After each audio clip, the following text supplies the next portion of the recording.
Chairman, sir. Sir, when the word India is used instead of New Delhi, sir, we have no objection for this bill. Sir, no doubt we have a very competent law minister, but the draftman is not competent.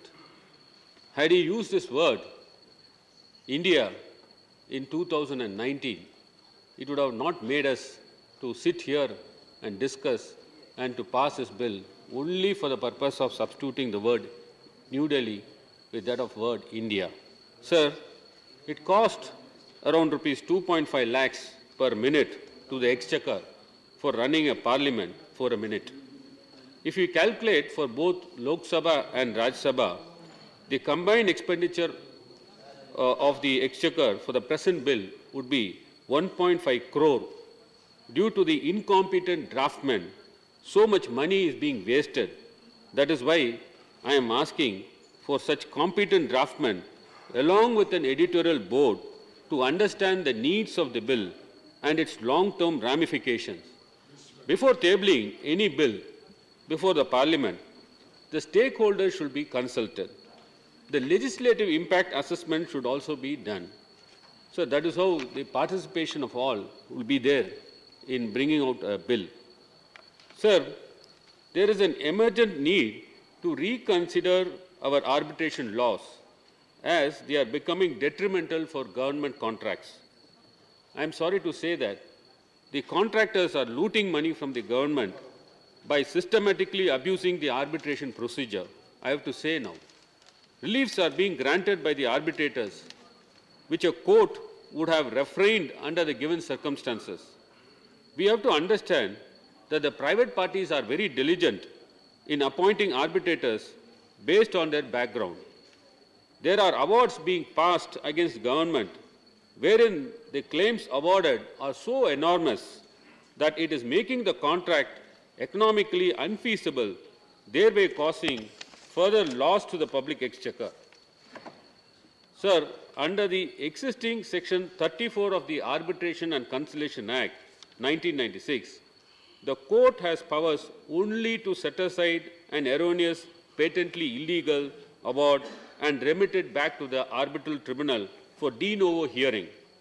The powers of altering, modification, reversing the award, including powers of reappreciating the evidence, should also be provided under Section 34 to the court to prevent abuse of arbitral proceedings. Sir, such exorbitant awards are not just affecting administrative efficiency, but also causing great losses to the public sector undertaking and the government. There is a need to keep a check on the quality awards passed by the arbitral tribunals involving government contracts as they deal with public money and also act as an impediment to the development works carried by the government. The tendency of certain public sector undertakings having arbitrators panel and appointing arbitrators from that panel should also be avoided. A law can be brought to that effect. Instead, independent arbitrators can be sought from the arbitration centers. The fees of arbitrators should be regulated and should be reasonable. Conducting arbitration in five-star hotel should be avoided to make arbitration cheaper and make all persons to have access to arbitration. These things have to be followed. Sir, in order to project India as an arbitration hub, a sense of assurance is needed to be inculcated among the parties by providing them with a remedy against such arbitrary awards, which may threaten their existence itself. Granting powers for modification, reappreciation of evidence, and alteration of the award to the court under Section 34 would lead to development of such jurisprudence which would act as a guardrail against such offending arbitral awards. My suggestion is that if an amendment to Section 34 is not possible, then please remove arbitration clauses from all the government and public sector contracts as it creates havoc.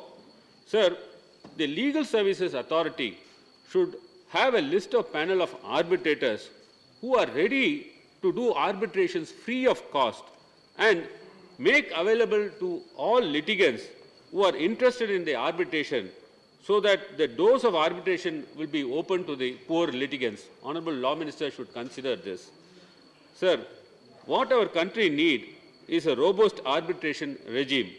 Mere changing the name would not do the job. We have to rehaul the Arbitration Act so as to achieve the real intention of the Act, sir. Thank you very much, sir. Thank you. Honorable Shri Sushil Kumar Gupta ji. मुझे इस महत्वपूर्ण bill pay बोलने का मौका दिया